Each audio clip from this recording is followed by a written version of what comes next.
Para di mahirap tanggalin center post, ibaba natin yung buo. Tanggalin natin itong dito sa Thailand end. Ayan. Para di mahirap kasi kung dyan lang nakakabit yung mga center line, mahirapan magtanggal mga kaibigan, matagalan tayo.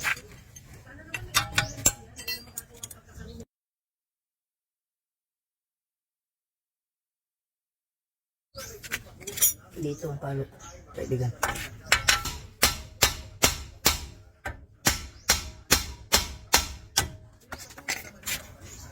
Mas madali ibaba pagka tanggalin natin yung center line. Sige.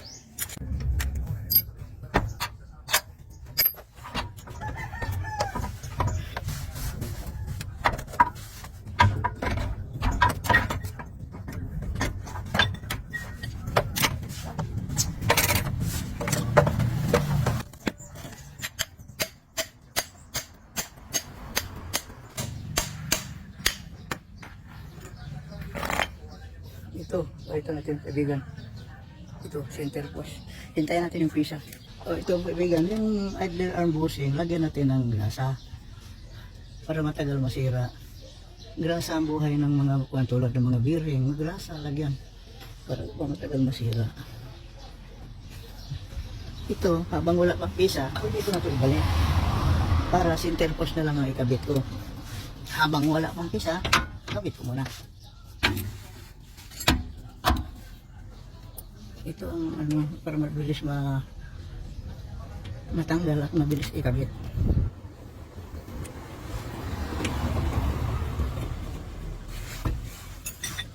Para kung dating ng pisa, yun lang ay ikabit ko.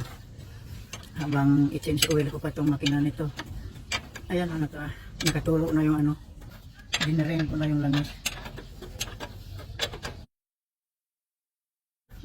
Kasi kung nakakabit yung interlink, tsaka yung idler arm, tatanggalin mo center post doon, napakahirap tanggalin, hindi mo mapalo ng maigi kasi masikip.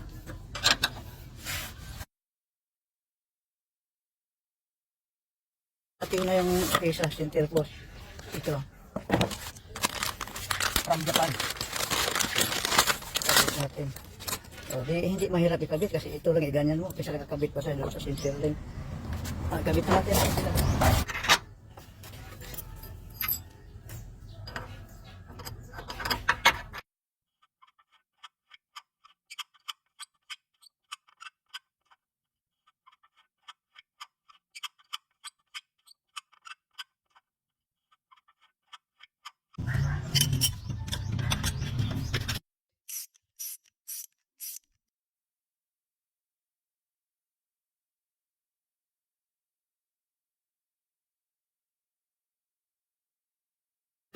Kabit ko yung middle crown mga kaibigan.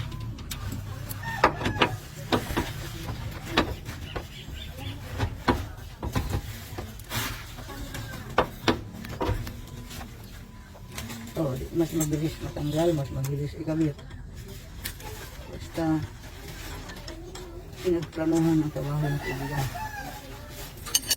Para ito sa mga baguhan na gustong magputo, ito panoorin ninyo. Ituro ko lahat.